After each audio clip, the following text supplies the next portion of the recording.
What's up, everybody? It's Sid and Millie back with another episode. Facts, yes. So we'll be chatting about kind of what went wrong for the Netherlands in the World Cup. Facts. As you may know, they got knocked out by Morocco, yeah. Morocco in And their last penalties, game in yeah. penalties. That was Yeah. crazy. But yeah, so kind of just wanted to chat about what we, aka what Millie, thought went wrong for them. Yeah. Well, as you know, the Netherlands is one of our favorite countries, having been there numerous times. So, of course, naturally, we wanted them to do well at the World Of Cup, and we're course. supporting them at the World Cup. So, yeah, it was just a little bit disappointing to see the way that they played against Morocco and obviously getting knocked out of the World Cup. So we are just going to break down the game against Morocco and kind of what I saw throughout the tournament with this Dutch team. And yeah, kind of go from there. Alrighty, Yeah. yeah, that sounds good, Millie. Well, where do you kind of want to start with the I breakdown? guess like throughout the tournament, right? So I think the Netherlands, they put on a 5-0 win. And I think I want to say it was their second or third game in the group stage. And I think at that point, after watching the first match, everybody was like, this is what they're capable of, right? Yeah. Like it was so exciting. The game was electric. They were attacking. And that really highlighted what our expectation of this Dutch team was. Mm-hmm. But in the first game of the World Cup, I mean, they were just massively tame. Like they didn't have that fire lit underneath them. They didn't really come out to play their opponents. Okay. And I think they were a little bit lackadaisical in possession.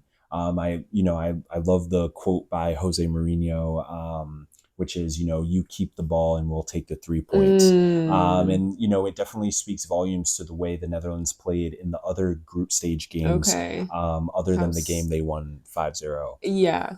And I would say the way they played Yeah. that way was essentially because there wasn't really any intention with the way they were attacking. Oh, okay. They were so satisfied to go sideways and just keep possession and maintain the ball. And I think they weren't risking enough. There's a certain element in football of risk that is Of necessary for course. teams to be successful. And they just weren't really displaying that.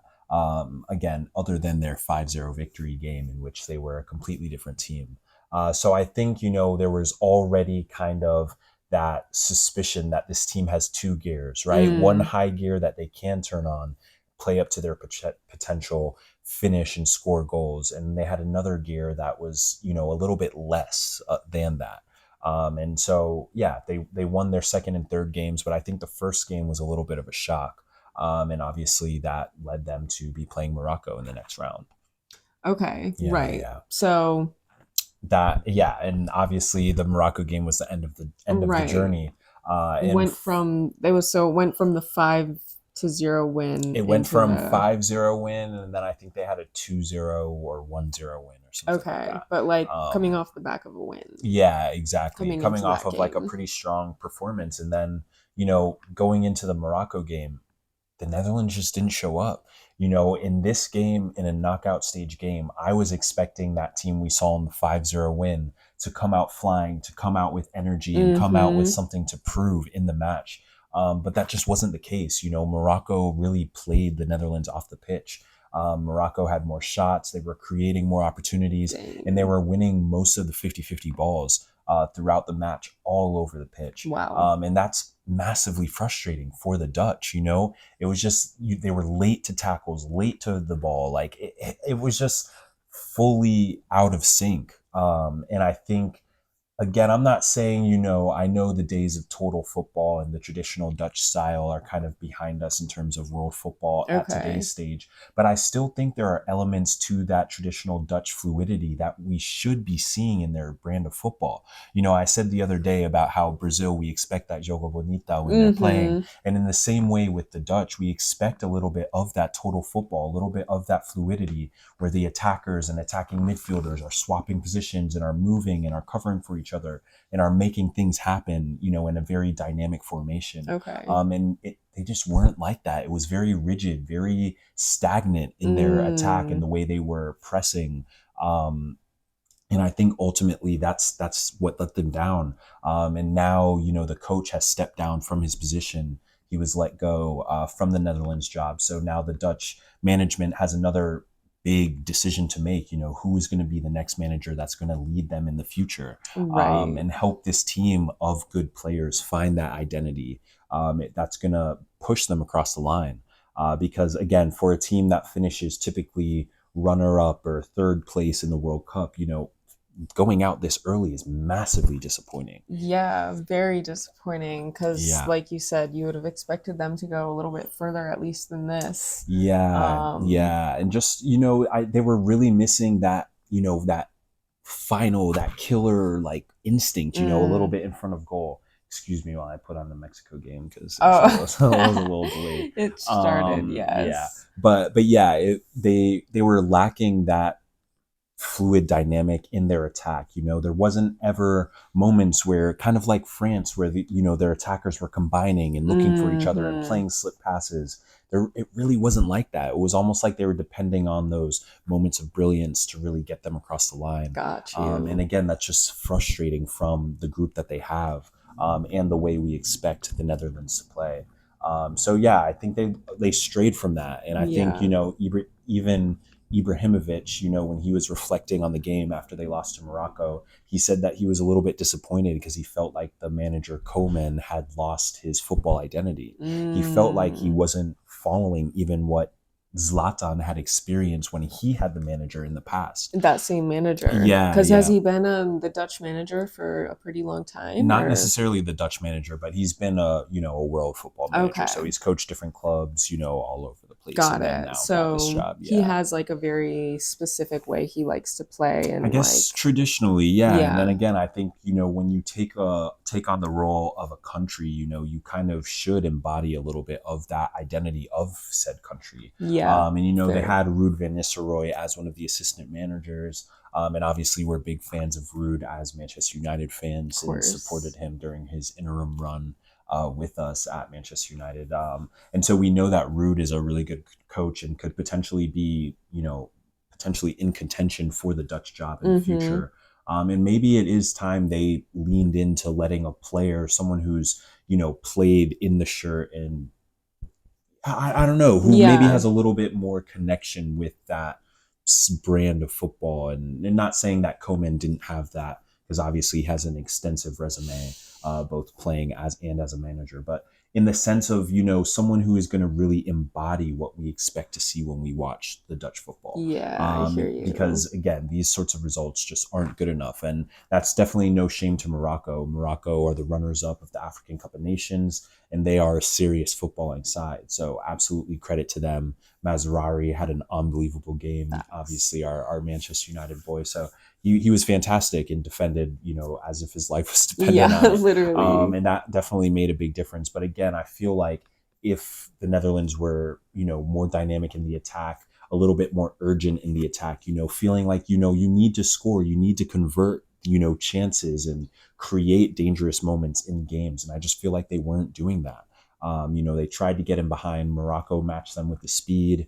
They didn't really try the shots from distance when they were in those positions, but Mm, Morocco was really good closing down. So they needed another element, whether it was crosses, whether it was more shots from distance, whether it was really, I don't know, thinking outside the box, throwing another attacker at it to really break down that Morocco defense. But I just don't think they had that extra gear to give it in the game.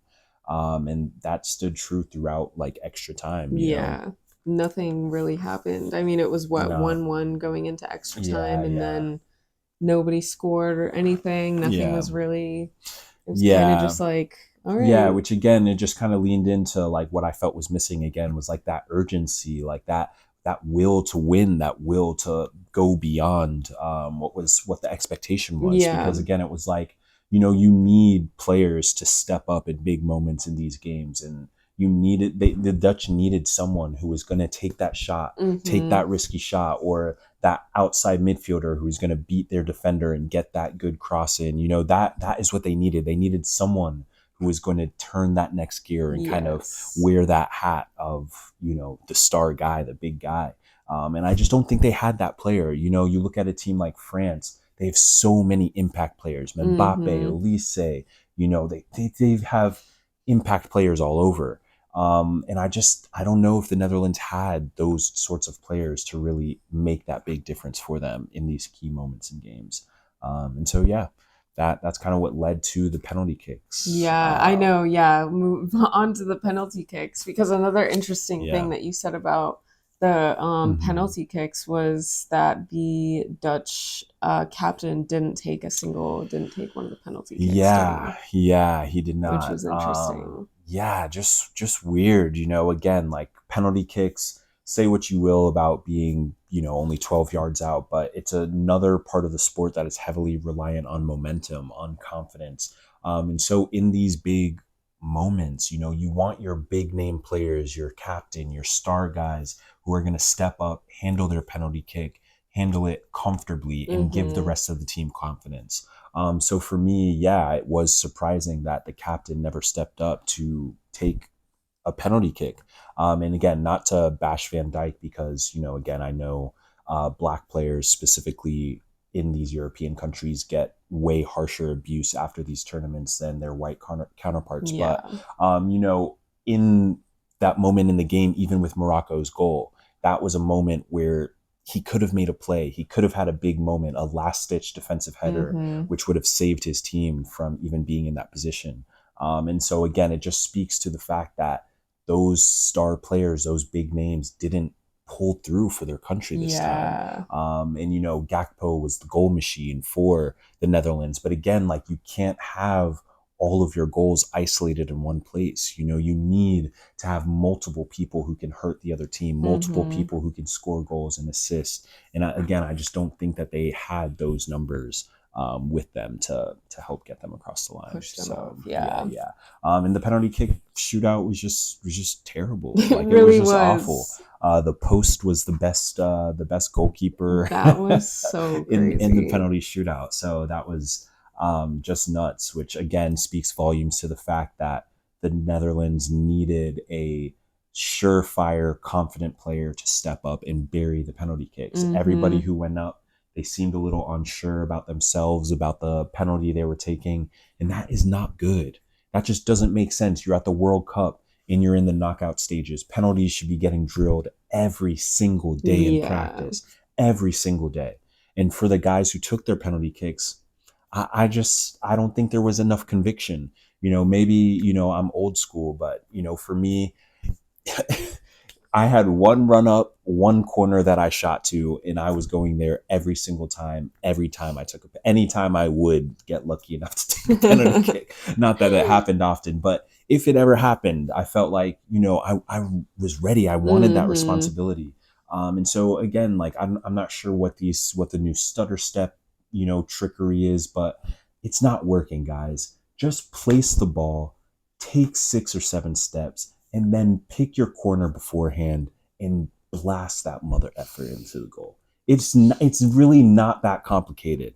I think too many players are trying to be cute, making eye contact with the goalkeeper, trying to get the goalkeeper to dive first. Bump all that shit, man. Yeah. Try and put a hole in the net. That is what you should be trying to do. It is just infuriating sometimes watching the new age of penalty kicks and Mm. the way they're being taken. And that's why I was really hoping Van Dijk would step up, because I felt like he probably would have put a hole through the net. I've seen him take penalty kicks previously. The guy can take a penalty kick. Okay. Maguire for United buries his penalty kicks.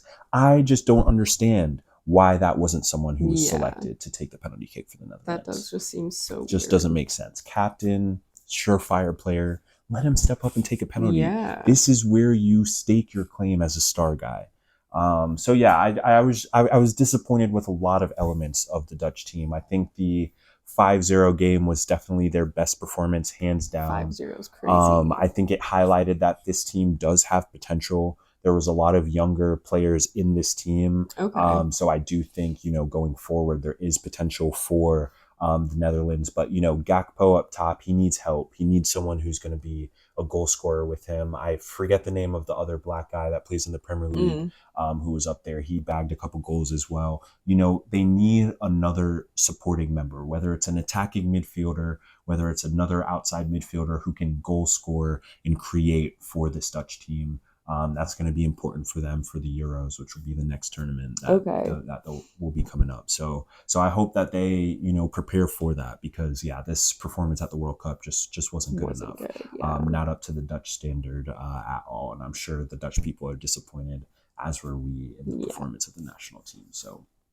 So yeah, we felt like the Netherlands just deserved a special breakdown, just because it's one of our favorite countries and the team we were supporting. Now we'll be leaning heavily behind France, Brazil, and of course the U.S. France and Brazil. We live here, yeah. But anyway, so yeah, those were our thoughts on Netherlands' early exit and disappointing exit from the World Cup. Hopefully, the Dutch will be back soon, more and improved squad. Yes. So yeah. Yeah. So if you made it this far, thanks for watching. We'll see you next time. Peace. Bye.